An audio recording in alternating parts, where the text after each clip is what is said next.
Selina was not an ordinary girl. From childhood, she knew she was different.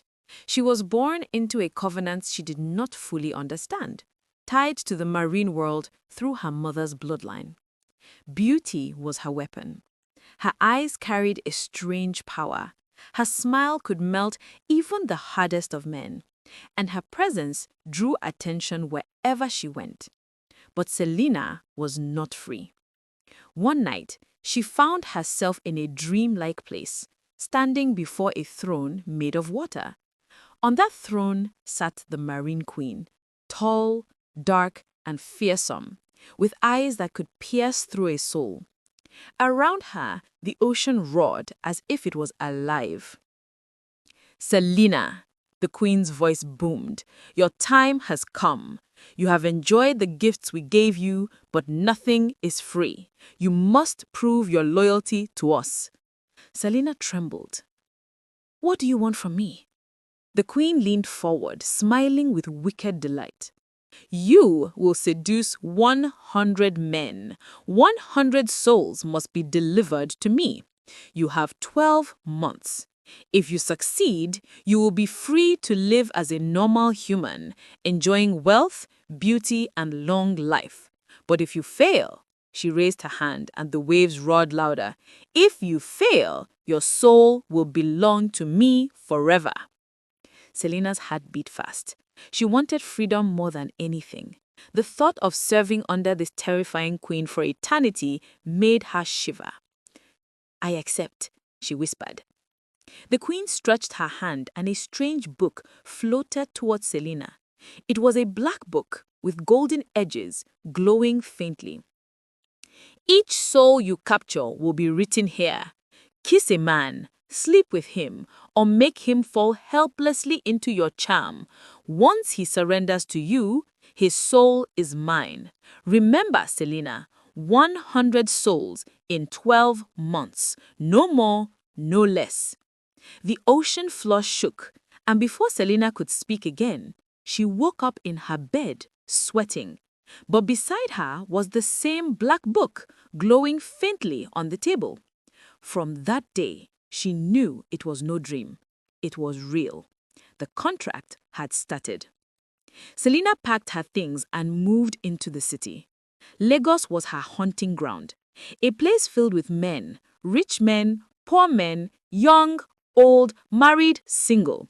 All she needed to do was appear, and their eyes would follow her. She rented a small but neat apartment. She bought new clothes. She styled her hair to perfection. She was ready. Her first target came easily. A banker she met on her first night out. His name was Femi. Tall, handsome, always proud of his job and his car. He spotted Selina at a lounge, and like a moth to fire, he walked up to her. "Hello, pretty. Can I join you?" Selina smiled. Just one smile. That was all it took.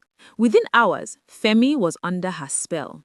By the next morning, his name appeared in the black book, glowing faintly on the page. 1 soul down, 99 left. Selina smirked to herself. "This will be easy," she thought. But deep inside, she had no idea that her journey was about to take a turn she never expected. Selina quickly discovered that Lagos was a gold mine for her mission. The city was restless, busy, and filled with men who were always chasing something: money, pleasure, or power. All she needed to do was appear in their path. The second man came only 2 days after Femi, a married politician who noticed her at a high-class restaurant. He sent a waiter with his card, his number scribbled in neat handwriting. Selina didn't even need to reply immediately. By the next day, he was blowing up her phone, desperate for her attention. Selina laughed to herself. Men are too easy. Within a week, his name too appeared in the black book. 2 souls gone. She began to master her rhythm. Sometimes it was a smile across the bar.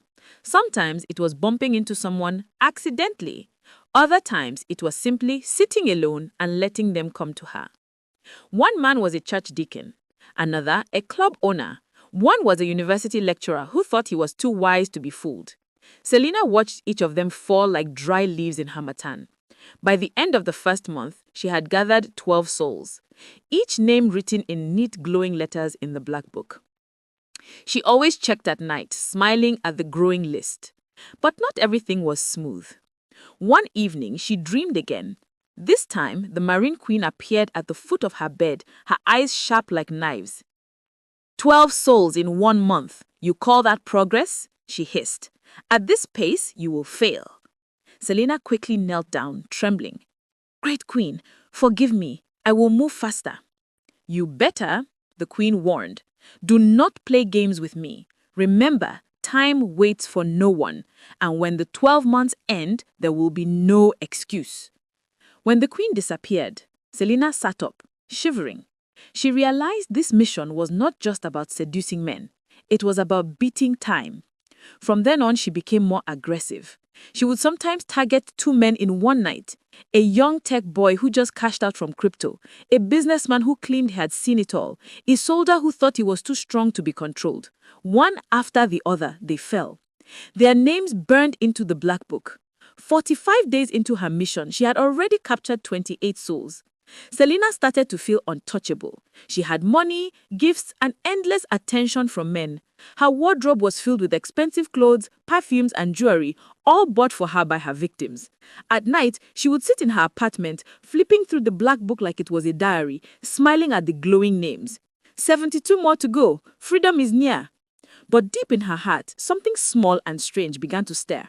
She didn't notice it yet. Because very soon, Selina was going to meet a man who would not fall like the others. A man who would shake her confidence, confuse her mission, and force her to make the hardest choice of her life. His name was Michael, and he was waiting just around the corner. It was on a Saturday afternoon. Selina had gone to a friend's birthday party on a rooftop lounge in Victoria Island. Music was loud, drinks were flowing, men were showing off, and women were competing for attention.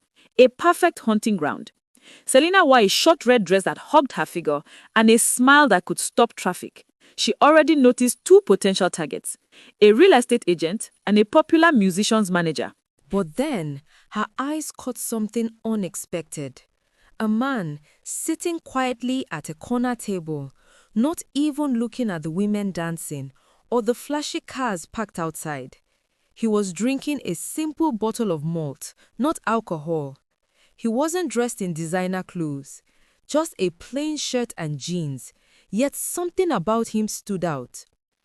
Selina frowned. Men never ignored her, but this one didn't even look in her direction. She decided to test him. She walked past his table slowly, swaying her hips, her perfume filling the air.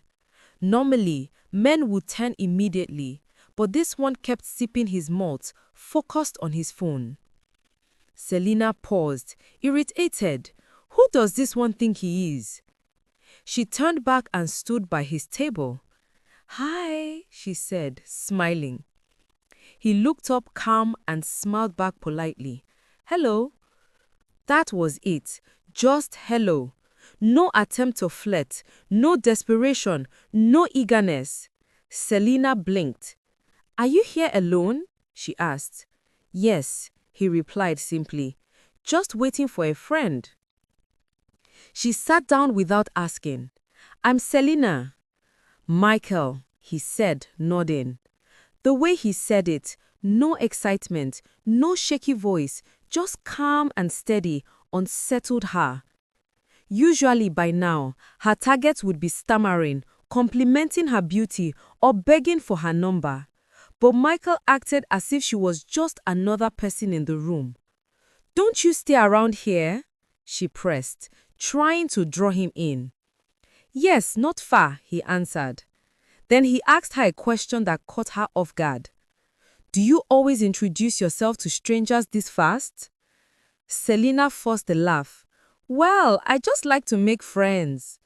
Michael nodded. That's nice. But I should tell you, I don't really like shallow friendships. For the first time, Selina felt her confidence shake. She smiled again, but this time it wasn't as strong. Just then, Michael's friend arrived and he stood up. Nice to meet you, Selina. Enjoy your evening. And with that, he walked away. That night, Selina stared at the black book. She had captured 3 new souls at the party, but Michael's name was not there. Something bothered her. The way he looked at her, the way he didn't fall under her charm. "Who is this man?" she muttered. The next week, she ran into him again, this time at a supermarket. He was carrying groceries, laughing with an old woman who seemed to know him. When he saw Selina, he greeted her politely again. Nothing more. This time, Selina decided she would not let him go. Michael was going to be hers, whether he liked it or not. But what Selina didn't know was that in chasing Michael, she was about to enter a battle far deeper than she imagined. Selina had dealt with all kinds of men. Proud ones, greedy ones, weak ones, even holy brothers who claimed they are strong. They all fell. But Michael was different. The more she tried to pull him in, the more he slipped through her fingers. She started showing up coincidentally where he was. Once at the gym, another time at a cafe, and even at a small seminar he attended. Each time, Michael was polite but distant. He treated her with respect, but never with desire. One day, she boldly asked him, "Don't you find me attractive?" Michael smiled. "You're beautiful, Selina, but beauty isn't everything." That statement shook her. No man had ever told her that. Weeks passed and something unexpected began to happen. Instead of anger, she felt curiosity. Instead of irritation, she felt admiration. She started noticing things about Michael she had never cared for in other men. He was kind to strangers. He listened more than he spoke. He had a quiet strength about him. He was not chasing money like everyone else, yet he was never lacking. He lived simple, but he had peace. Selina found herself laughing genuinely around him, not the fake laugh she used to seduce men. She looked forward to seeing him. Her black book was filling up fast, 62 souls already, but she realized that she was thinking less of the mission and more of Michael. One night, as she slept, the Marine Queen appeared again, this time angrier than ever. "Selina!" The Queen's voice shook the walls. "What nonsense is this I hear? You are wasting time on one man instead of finishing your mission." Selina knelt down, trembling. "Great Queen, forgive me. He's just different." The Queen's eyes narrowed. "Different? He is human, just like the others. Do not let foolish emotions destroy you. Remember your contract. 100 souls. Fail, and you are mine forever." Selina swallowed hard. "I will not fail." The Queen leaned closer, her breath cold like ice. "Then prove it. The next soul you must capture is Michael." Selina's heart dropped. She woke up sweating, her body shaking. Michael? Out of all the men in Lagos, why Michael? She had been planning to delay him, maybe capture him last, but now the Queen had given the order. If she refused, she risked punishment. If she obeyed, she would lose the only man who had ever made her feel human. That was the night Selina realized she was no longer in control. The next day, she met Michael again. He smiled at her like always, calm and gentle. But this time, Selina could barely look him in the eyes, because in her black book, the empty page for soul number 63 was waiting, and it was meant for Michael's name. Her heart was torn. Should she follow the Queen and secure her freedom, or should she protect Michael and risk eternal slavery? For the first time in her life, Selina was afraid. Not of the Queen, not of failure, but of losing Michael. And that fear was stronger than anything she had ever felt before. Selina avoided Michael for days. She couldn't face him. Every time she opened the black book, the empty page glowed, waiting for his name. The Queen's warning echoed in her mind. The next soul you must capture is Michael. But each time she saw him, her heart grew weaker. Michael noticed her change. One evening, he visited her apartment after she stopped picking his calls. "Selina," he said softly, standing at the door. "Are you all right?" She forced a smile. "I'm fine." "No, you are not. Something is troubling you. You don't have to hide it." For a moment, Selina almost broke down, almost told him everything. But how could she? How could she explain that she was sent to destroy him? Instead, she shook her head. "Michael, maybe it's better you stay away from me." He looked at her, calm as always. "If that's what you want, but know this, you are not as strong as you pretend. One day, your truth will catch up with you." Then he left. That night, Selina couldn't sleep. Her mind was at war. She opened the black book and stared at the glowing page. Her hand hovered over it, ready to write his name, but tears rolled down her cheeks. "I can't do it. I love him." Suddenly, the room grew cold, the walls trembled, and from the shadows, the Marine Queen appeared, her eyes burning with fury. "Foolish girl! You dare disobey me?" Selina fell to her knees. "Please, Great Queen, don't make me harm him. Take anyone else, anyone but Michael." The Queen's voice grew sharper. "You forget who owns you?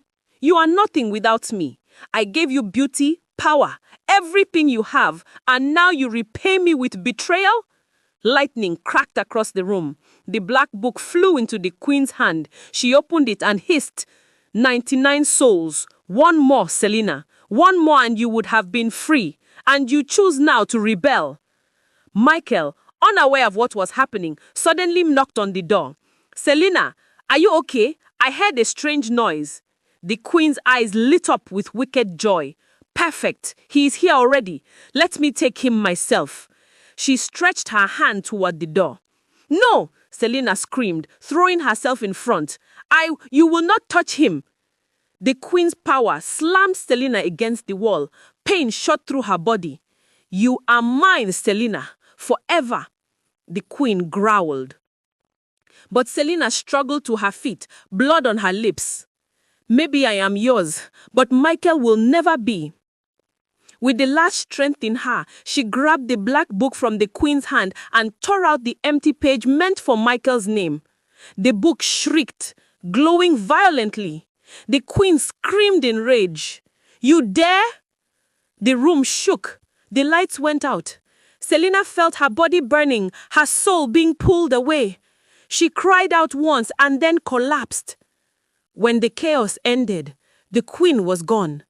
The black book lay on the floor, torn and lifeless. Michael rushed inside and found Selina lying still. He carried her in his arms, shouting her name, but her eyes did not open. Selina had made her choice. She sacrificed her freedom to protect him. Weeks later, Michael often thought about her. He never truly understood who Selina was or what battle she fought, but he knew one thing: she had given up everything for him. And somewhere deep in the shadows of the marine world, Selina's spirit wandered, no longer human, no longer free, but at peace, knowing Michael was safe. Moral lesson: not every battle people fight is visible to the eyes. Some carry heavy secrets, yet love can push them to make the hardest sacrifices. Temptation may look easy, but true strength is in resisting what destroys the soul. If you were in Selina's shoes, what would you have done? Would you sacrifice yourself to save Michael, or would you have completed the contract to gain your freedom? Drop your thoughts in the comments. I really want to know what you think.